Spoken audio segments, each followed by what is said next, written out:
अब यहाँ पर एक अगला टॉपिक आया बेटे उत्परिवर्तन। नाम तो सुना ही होगा, लेकिन यहाँ बेटे उतना ज्यादा डिटेल नहीं है उत्परिवर्तन की, फिर भी मैं आपको बता दूं, मैंने आपको बता दिया है उत्परिवर्तन क्या था बेटे। तो उत्परिवर्तन है अचानक जीवों में होने वाले बदलाव। तो अचानक जीवों में होने वाले जो बदलाव होते हैं, उन बदलाव को उत्परिवर्तन कहा जाता है। ह्यूगो डी व्रीज ने बेटे उत्परिवर्तन के बारे में सबसे पहले बताया, और किस में बताया? ओइनोथेरा लेमार्कियाना में बताया। उत्परिवर्तन उत्पन्न करने वाले जो कारक होते हैं, ये उत्परिवर्तन जन कहलाते हैं, जिसमें रेडिएशन आ सकते हैं, मस्टर्ड गैस आ सकती है, अल्ट्रावायलेट लाइट आ सकती है। बेटे उत्परिवर्तन की जो इकाई है वह न्यूटन कहलाती है। उत्परिवर्तन आनुवांशिक भी हो सकते हैं और नहीं भी हो सकते, ये लाभदायक भी हो सकते हैं बेटे और नहीं भी हो सकते। ये दो तरह के उत्परिवर्तन होते हैं, एक तो गुणसूत्रीय उत्परिवर्तन होते बच्चों, और एक जीन उत्परिवर्तन होता है। गुणसूत्रीय उत्परिवर्तन संख्या के आधार पर भी हो सकता है, और जीन में मतलब जो है उसके संरचना में बदलाव के कारण भी हो सकता है। जीन उत्परिवर्तन भी दो तरह का हो सकता है बेटे, एक तो बिंदु उत्परिवर्तन और एक फ्रेम शिफ्ट उत्परिवर्तन भी हो सकता है। ये तो बेटे उत्परिवर्तन का एक सारांश है, याद रखना, लेकिन फिर भी आप समझ लें कि किसी भी जीव में अगर उसकी जीनी संरचना में बदलाव के कारण, उसके गुणसूत्रों की संख्या में बदलाव के कारण अगर कोई अचानक परिवर्तन होते हैं, तो ये अचानक उत्पन्न होने वाले जो परिवर्तन हैं, इन्हीं परिवर्तनों को उत्परिवर्तन कहा जाता है। तो यहाँ आप देख लें बच्चों कि जीन के भीतरी आधार अनुक्रम में परिवर्तन द्वारा जो आनुवांशिक विविधताएं उत्पन्न हो जाती है, वही उत्परिवर्तन है। अब बेटे ये तो एनसीईआरटी की लैंग्वेज है जो आपको याद रखना है कि जीन के भीतरी आधार अनुक्रम में परिवर्तन, यानी जीन की संरचना में परिवर्तन, जो आनुवांशिक विविधताएं उत्पन्न हो जाती है, यानी बेटे जीनी संरचना में बदलाव के कारण या जीनी संरचना में बदलाव के कारण उस जंतु की आनुवांशिक विविधताएं उत्पन्न होती है। उस जंतु में कुछ ऐसे बदलाव उत्पन्न होते हैं जो आनुवांशिक होते हैं और पीढ़ी दर पीढ़ी जाते हैं बेटे। तो ऐसे बदलाव को, ऐसे परिवर्तनों को क्या कहेंगे? उत्परिवर्तन कहेंगे। तो आप देखो कि वैसे तो बेटे ध्यान रखना, अचानक होने वाले परिवर्तन,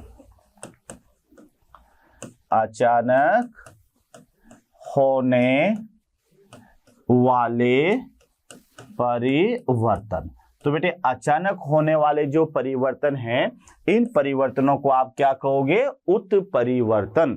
लेकिन बेटे याद रखना कि जीन के भीतरी आधार में परिवर्तन आएगा, जिससे आनुवांशिक विविधताएं उत्पन्न होगी। यानी सीधा सा याद रखना कि जीनी संरचना में या गुणसूत्रों की संरचना में बदलाव के कारण उसकी आनुवांशिक विविधताएं उत्पन्न हो जाएगी, इसी को आप कह सकते हो उत्परिवर्तन।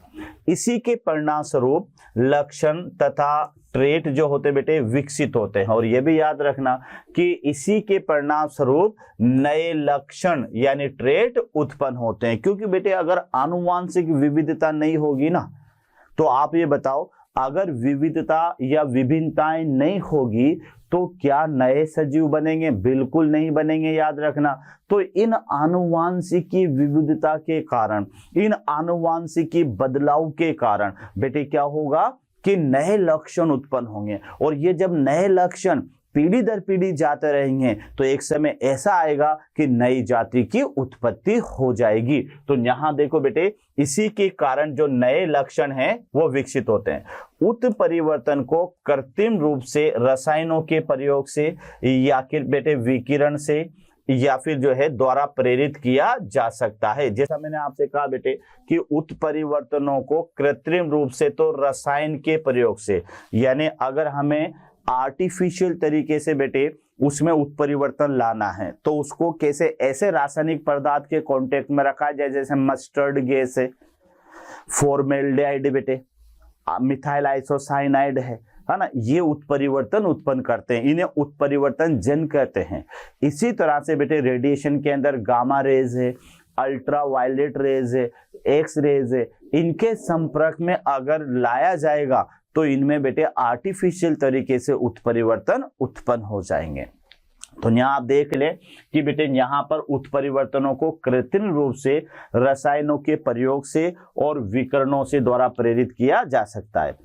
ऐसे पादपों के चयन एवं प्रयोग द्वारा जिसमें प्रजनन के लिए वांछनीय लक्षण स्रोत के रूप में हो, उत्परिवर्तन प्रजनन कहलाता है। तो ये भी याद रखना बेटे, उत्परिवर्तन प्रजनन यानी सीधा सा याद रखना कि बेटे अगर पहले उत्परिवर्तन के माध्यम से नए लक्षण वहां पर उत्पन्न हो जाते हैं और इन नए लक्षण वाली प्रजातियों का आपस में प्रजनन करवाया जाता है और फिर नई जाति विकसित होती है, तो इसे उत्परिवर्तन प्रजनन कहा जाता है। एक बार फिर देख ले अच्छी तरह से बेटे कि उत्परिवर्तन के कारण क्या होंगे, नए लक्षण उत्पन्न होंगे और ये उत्परिवर्तन कृत्रिम तरीके से करवाए जा सकते हैं, जैसे विभिन्न रसायनों का प्रयोग। क्या क्या रसायन मैंने बताया बेटे आपको, जैसे रसायन मैंने बताया आपको क्या कहते हैं, एक रसायन तो बेटा मस्टर्ड गैस, मिथाइल आइसोसाइनाइड, फॉर्मेल्डेहाइड, और विकिरण में मैंने क्या बताया, गामा रेस, अल्ट्रावायलेट रेस और एक्स रे। तो बेटे ये उत्परिवर्तन को प्रेरित करते हैं। उत्परिवर्तन से जो नए लक्षण आएंगे, इन नए लक्षण वाली प्रजातियों में जब बेटे आपस में प्रजनन करवाया जाएगा और जो नई संतति बनेगी, तो इसको कहोगे उत्परिवर्तन प्रजनन। तो ये याद रख लेना बेटे, ये टॉपिक है उत्परिवर्तन प्रजनन।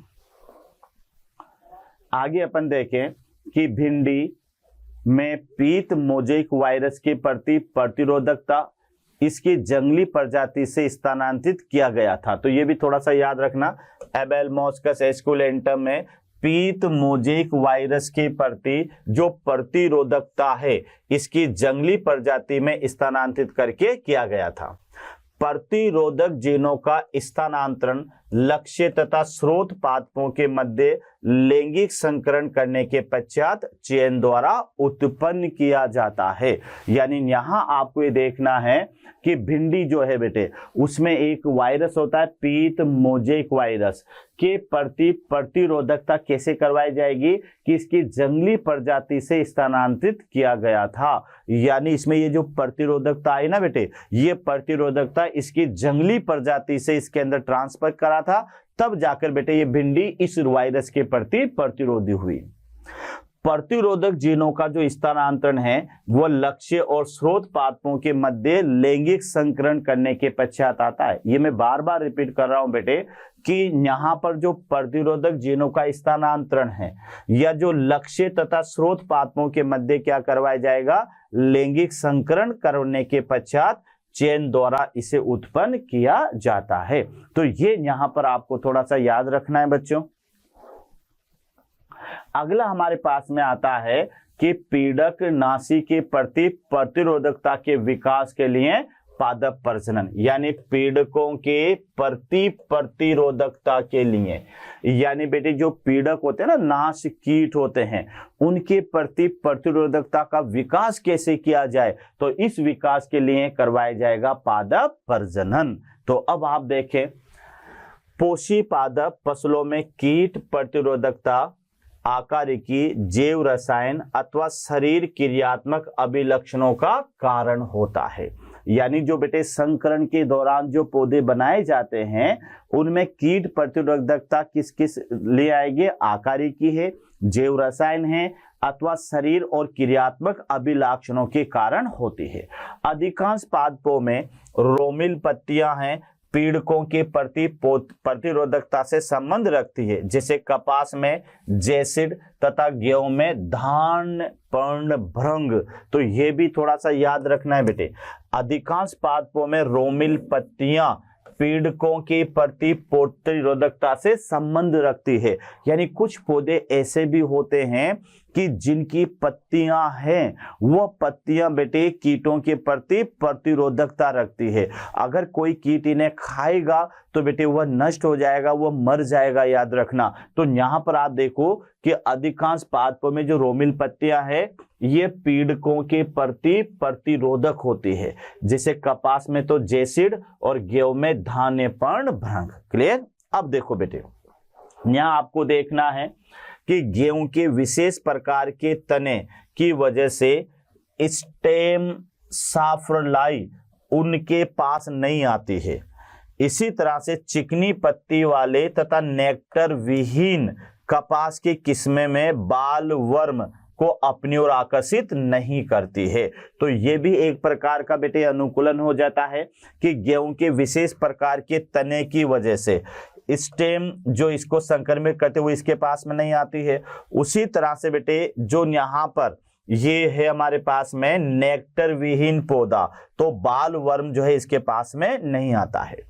मक्का में उच्च एस्पार्टिक एसिड, मक्का में उच्च एस्पार्टिक एसिड, लघु नाइट्रोजन तथा शर्करा का अंश मक्का के तने को भेदक के प्रति प्रतिरोधकता उत्पन्न करता है। मतलब यहाँ पर आपको ये देखना है बच्चों कि कुछ पौधों में ऐसे एडाप्टेशन, ऐसे अनुकूलन उत्पन्न हो जाते हैं जो उन्हें प्रतिरोधकता प्रदान करते हैं। जैसे गेहूं में विशेष तना, तो बेटे ये से स्टेम साफ्रलाई को उसके पास में नहीं आने देता। उसी तरह से चिकनी पत्तियां और नेक्टर विहीन कपास की जो किस्म है, नेक्टर विहीन कपास की जो किस्म है इसमें नेक्टर नहीं होता बेटे, तो ये एक बॉल वर्म जो है वो इसकी ओर आकर्षित नहीं होता। मक्का में एक उच्च एस्पार्टिक एसिड होता है और साथ में नाइट्रोजन होती है और शर्करा का अंश होता है। ये मक्का के तने को भेदक के प्रति क्या बना देता है, प्रतिरोधक बना देता है। यानी जो बोरर होता है बेटे, जो भेदक होता है, वह इसको तने को भेद नहीं पाता है। उसके अलावा आप देखिएगा कि नासी कीटों के प्रति प्रतिरोधकता विकसित करने के लिए संकरण तथा चयन द्वारा प्रजनित फसलों को कुछ विमुक्त किस्में प्रदर्शित की गई है। तो ये प्रजनित किस्में हैं बेटे, ये प्रजनित फसलें हैं जो कैसे बनाई गई है, संकरण और चयन के द्वारा बनाई गई हैं। तो यहाँ पर जैसे पहली है नंबर 1, ये है ब्रेसिका जिसको रेस स्पीड मस्टर्ड कहते हैं। इसकी किस्में पूसा गौरव और ये किसके प्रति प्रतिरोधी है, एफिड के प्रति प्रतिरोधी है। दूसरी किस्म है यहाँ पर यानी फ्लैट बीन, बेटे इसकी किस्म है यहाँ पर पूसा सेम 2 और पूसा सेम 3 और ये जेसिड, एफिड तथा फल भेदक के प्रति प्रतिरोधी है। तीसरी फसल यहाँ पर है ओकरा यानी भिंडी, इसकी किस्में पूसा स्वामी और पूसा A4 और ये सूट और फल भेदक के प्रति प्रतिरोधी। तो एक टेबल है बेटे जो आपको याद रखना है कि ये तो बनाई गई नई प्रजातियां हैं जिन्हें आप प्रजनित फसलें कहेंगे। तो ये प्रजनित फसलें हैं बेटे और इसमें इनकी एक किस्में हैं और इन किस्मों के विरुद्ध ये बेटे ये बेटे कीटनाशी है, जैसे एफिड है, जेसिड है ना, शूट और फल भेदक है। इनके प्रति ये फसलें क्या होती है, प्रतिरोधी होती है। यानी इन फसलों पर बेटे इनका कोई रोल या इन पर कोई असर नहीं होता है। उसके अलावा बेटे आगे आप पढ़ेंगे तो यहाँ देखेंगे कि उन्नत खाद्य गुणवत्ता के लिए, उन्नत खाद्य गुणवत्ता के लिए पादप प्रजनन, यानी बेटे जो पादप प्रजनन है ये उन्नत खाद्य गुणवत्ता के लिए भी किया जाएगा। देखो कैसे कि भोजन जिसमें आवश्यक सूक्ष्म पोषक विशेषकर विटामिन ए है ना, आयोडीन है तथा बेटे जिंक का अभाव होता है, उसमें रोग उत्पन्न होने का जोखिम भी बढ़ जाता है। तो जिसके परिणामस्वरूप जीवन काल और मानसिक सामर्थ्य घट जाता है।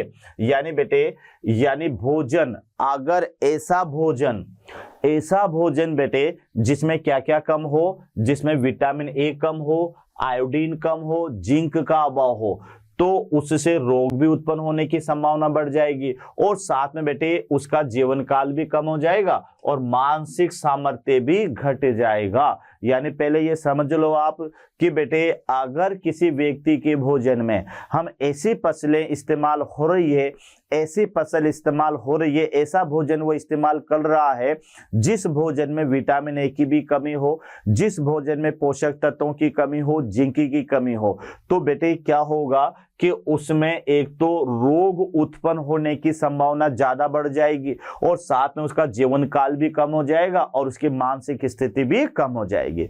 तो फिर क्या किया जाएगा बेटे, उन्नत पोषण और पोषक गुणवत्ता के लिए निम्न सुधार के उद्देश्य से प्रजनन किया गया है। यानी बेटे कौन कौन से गुण अपन उसमें बढ़ा है जिसमें उसकी गुणवत्ता में सुधार हो, तो बेटे उन्नत पोषण के लिए निम्न प्रजनन में सुधार किया गया है। तो पहला सुधार तो है प्रोटीन अंश तथा गुणवत्ता ज्यादा हो, यानी ऐसे प्रजनन करवाया जाए जिनके अंदर प्रोटीन अंश भी ज्यादा हो और उसमें पोषक तत्वों की गुणवत्ता भी ज्यादा हो। दूसरा आपको याद रखना है बेटे कि इसमें तेल अंश और तथा गुणवत्ता ज्यादा हो, यानी ऐसे पौधे जिसमें एक कोलेस्ट्रॉल कम होता हो ऐसा तेल प्राप्त किया जाए, या बेटे जहां पर तेल गुणवत्ता अच्छी हो। उसके अलावा विटामिन अंश उपस्थित हो, यह भी याद रखना बेटे, विटामिन अंश उपस्थित, यानी ऐसा प्रजाति जिसमें विटामिन भी ज्यादा मौजूद हो। और साथ में बेटे ऐसे पौधे जिसमें सूक्ष्म पोषक तत्व तथा खनिज अंश भी उपस्थित हो। तो आप देख लें बेटे कि उन्नत पोषण गुणवत्ता के लिए निम्न सुधारों के उद्देश्य से प्रजनन किया जाता है। तो अगर क्वेश्चन आ जाए भी अगर पादपों में प्रजनन करवाना है तो कौन कौन से विशेष गुणों को ध्यान में रखते हुए प्रजनन करवाना चाहिए, यानी प्रजनन के लिए ऐसे कौन कौन से कैरेक्टर है पौधों में जो बेटे होना चाहिए। तो पहला तो उन पौधों के अंदर, यानी बेटे अगर आपने पादप प्रजनन करवाना है तो प्राप्त संतति में जो पौधे होंगे उसमें ऐसा गुण होना चाहिए कि उसमें प्रोटीन अंश और गुणवत्ता ज्यादा से ज्यादा हो। यहां तक क्लियर। उसके अलावा बेटे उसमें तेल अंश और गुणवत्ता भी ज्यादा हो, तेल यानी उसमें तेल उत्पादकता ज्यादा हो, तेल भी ऐसा हो बेटे जो कोलेस्ट्रॉल कम करता हो, वह गुणवत्ता हो, है ना। विटामिन अंश उसमें होने चाहिए, यानी ऐसे पौधे जिसमें विटामिन बेटे पर्याप्त मात्रा में हो वह ऐसे प्रजनन करवाना चाहिए। और पोषक तत्व और खनिज भी उसमें उपस्थित हो। जब इन पौधों का सेवन करेंगे तो फिर बेटे अगर ये सारी की सारी चीजें भोजन में मौजूद होगी तो उस व्यक्ति में रोग प्रतिरोधक क्षमता बढ़ जाएगी, उस व्यक्ति का जीवन काल बढ़ जाएगा थोड़ा, और उस व्यक्ति का जो है बेटे मानसिक विकास भी पूरा होगा। तो यहाँ पर उन्नत पोषण और गुणों के लिए बेटे सुधार के लिए प्रजनन किया गया है। तो ये जो 4 गुण हैं इन गुणों को आप ध्यान में रखें, इन गुणों को ध्यान में रखकर ही प्रजनन करवाया जाना चाहिए। आगे देखिएगा बच्चों कि पहले से विद्यमान, यहां आप देखें कि पहले से विद्यमान संकर मक्का की तुलना 2000 में विमुक्त संकर मक्का में अमीनो एसिड लाइसिन और ट्रिप्टोफान की दुगनी मात्रा विकसित की गई है। यह भी थोड़ा सा याद रखना कि पादप प्रजनन के माध्यम से बेटे 2000 में जो मक्का विकसित की गई है उसमें अमीनो एसिड की मात्रा, लाइसिन, अमीनो एसिड में कौन सा बेटे, लाइसिन और ट्रिप्टोफान, इन दोनों की मात्रा दुगनी विकसित की गई। तो ये क्वेश्चन आ सकता है कि मक्का में बेटे कि जो मक्का की प्रजाति 2000 में विकसित की गई है उसमें कौन कौन से अमीनो एसिड की मात्रा ज्यादा है। तो फिर याद रखना एक तो लाइसिन और एक ट्रिप्टोफान। लोह तत्व बहुत धन की किस्म या धान, ये ध्यान रखना बेटे, लोह तत्व बहुल धान की किस्मों को विकसित करना अब संभव हो गया है, जिसमें सामान्य प्रयोग में लाई गई किस्मों की तुलना में लोह तत्व की मात्रा यानी बेटे आयरन की मात्रा 5 गुना ज्यादा होती है। तो ये भी याद रखना बेटे, पादप प्रजनन के माध्यम से ऐसी धान की फसल को विकसित किया गया है जिसमें मौजूद लोह या आयरन की जो मात्रा है वह पहले वाली की तुलना में 5 गुना ज्यादा है। भारतीय कृषि अनुसंधान संस्थान नई दिल्ली ने बहुत सी सब्जियों की फसलों का मोचन किया है। यानी बेटे जो भारतीय कृषि अनुसंधान संस्थान है जिसको एम्स अपन कहते हैं, नई दिल्ली में बहुत सी सब्जियों की फसलों का मोचन किया गया है जिसमें विटामिन और खनिज प्रचुर मात्रा में होते हैं, जैसे कि गाजर है, पालक है, कद्दू है, इसमें विटामिन ए, करेला, बथुआ, सरसों, टमाटर में विटामिन सी ज्यादा होता है, पालक और बथुआ जिसमें आयरन और कैल्शियम की प्रचुर मात्रा में होती है, ब्रांड बीज है, लबलब है, फ्रेंच है, गार्डन मटर में प्रोटीन की प्रचुर मात्रा पाई जाती है। बेटे भारतीय कृषि अनुसंधान संस्थान है, यानी बेटे इसको नीरी भी कहा जाता है। तो यहाँ पर जो है क्या कहते हैं इसको मतलब भारतीय कृषि अनुसंधान संस्थान है। तो बेटे ये जो अनुसंधान संस्थान है ये नई दिल्ली में मौजूद है बेटे, ध्यान रखना, यानी इंडियन एग्रीकल्चर रिसर्च इंस्टीट्यूट, यानी बेटे इंडियन एग्रीकल्चर यानी इंडियन एग्रीकल्चर रिसर्च इंस्टीट्यूट, इसको ये कहते हैं AIRI कहा जाता है बेटे इसे। तो भारतीय कृषि अनुसंधान संस्थान जो है इसमें बहुत सी सब्जियों को या फसलों का मोचन किया है, मतलब बनाई है बेटे, जिसमें ध्यान रखना विटामिन और खनिज की प्रचुर मात्रा में होते हैं। अब इसमें ध्यान रखना कि गाजर, पालक और कद्दू में तो विटामिन ए पाया जाता है बेटे, करेला, बथुआ और सरसों टमाटर में क्या पाया जाता है, विटामिन सी। तो याद रखना बेटे ये जो है करेला है, बथुआ है, सरसों है, टमाटर है, इनमें विटामिन सी होता है जो कि प्रतिरोधकता बढ़ाता है।